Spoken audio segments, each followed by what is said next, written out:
அழகான கிராமத்தில் சிண்டுங்கிற காகமும் குருவியும் வாழ்ந்துட்டு வந்தாங்க. காட்டில் நல்ல மழையும் வந்துச்சு. சிண்டு மழையில் ரொம்ப நேரமாக நனைஞ்சிக்கிட்டு இருந்துச்சு. இப்படியே நம்ம மழையில நனைஞ்சுக்கிட்டு இருந்தோம் நமக்கு ரொம்ப உடம்பு முடியாம போயிரும். ரொம்ப மழை வருது, துணில் கிட்ட உதவி கேட்டு பார்ப்போம். துணில், துணில், ரொம்ப மழை வருதுமா, இன்னைக்கு ஒரு நாள் மட்டும் நான் உங்க வீட்டுக்குள்ள தங்கிக்கிறேமா. துணில் குருவியோட வீட்டுக்கு காகம் போணுச்சு.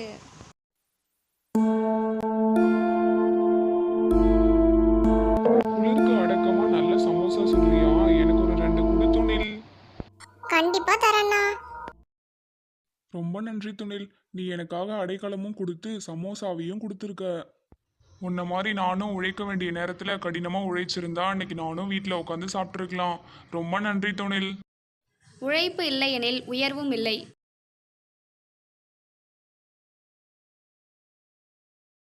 ஒரு அழகான கிராமத்தில் ராஜுவோட குடும்பம் வாழ்ந்துட்டு வந்தாங்க.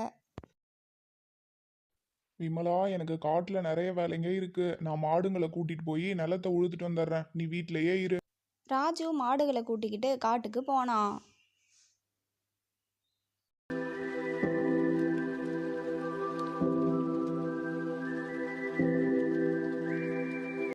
ராஜு மாடுகளை கூட்டிக்கிட்டு வயலுக்கு போனான். மாடுகளை கலப்பையில் போட்டி நிலத்தை உழுதான். நிலத்தை உழுது முடிச்சதும் ராஜுவும் மாடுகளும் வீட்டுக்கு போனாங்க.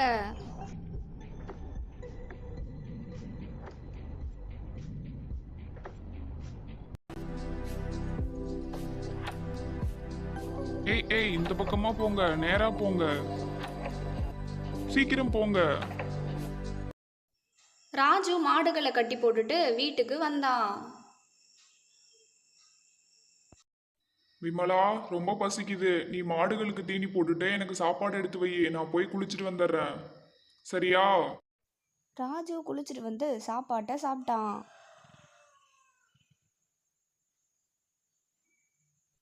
ராஜு சாப்பிட்டு முடிச்சதும் குடும்பமாக டிவி பார்த்துட்டு சந்தோஷமா இருந்தாங்க.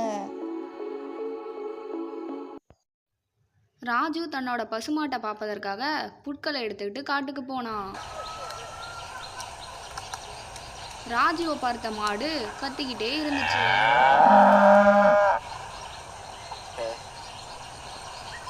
புற்களை மாட்டுக்கு போட்டுட்டு காட்டுக்கு மரம் வெட்ட போனான்.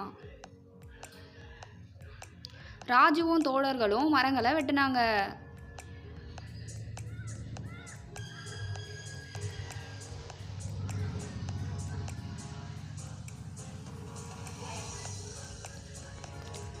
நிறைய மரக்கட்டைகளை வெட்டி டிராக்டர்ல ஏத்துனாங்க. ராஜுவும் அவனோட தோழர்களும் ரொம்ப கஷ்டப்பட்டு மரங்களை வெட்டிக்கிட்டு இருந்தாங்க. வெட்டப்பட்ட மரத்துண்டுகளை டிராக்டர்லையும் ஏற்றிக்கிட்டு இருந்தாங்க. காரணம் அவங்களோட வறுமை.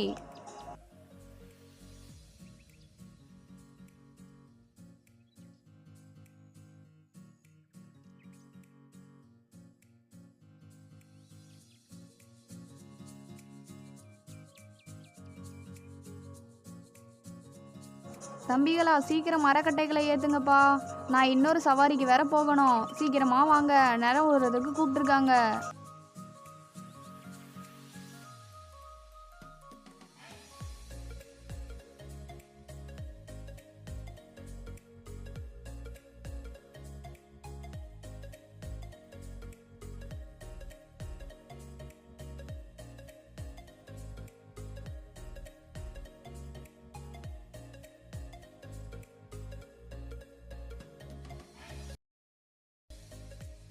ராஜுவும் அவனோட தோழர்களும் வெட்டப்பட்ட மரக்கட்டைகளை ஒரு வணிகர்கிட்ட கொடுத்துட்டு அவங்களுக்கு தேவையான பணத்தை வாங்கிக்குவாங்க.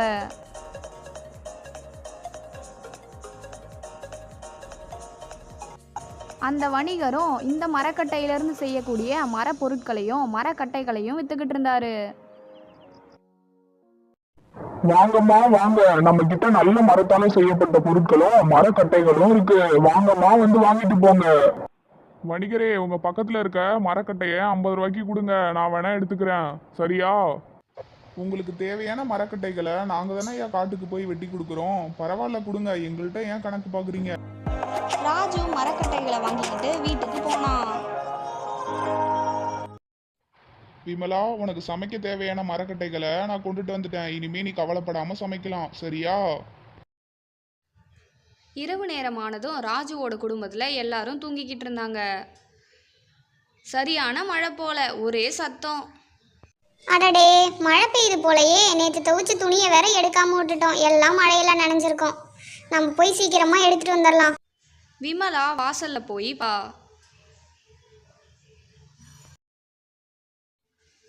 ராஜுவும் மழை சத்தம் கேட்டு வாசல்ல நின்று பார்த்துக்கிட்டு இருந்தான்.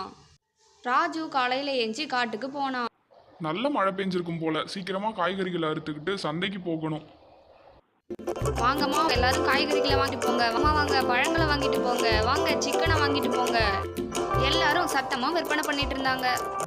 ராஜு எல்லா காய்கறிகளையும் வித்துட்டு வீட்டுக்கு போனான். மச்சான், இன்னைக்கு நான் எல்லா காய்கறிகளையும் வித்துட்டேன்டா. நிறைய லாபம் கிடைச்சது. வா, நாளைக்கு நம்ம எங்கேயாச்சும் வெளியே போலாம். விவசாயியோட குடும்பம் ரொம்ப சந்தோஷமா வாழ்ந்துட்டு வந்தாங்க.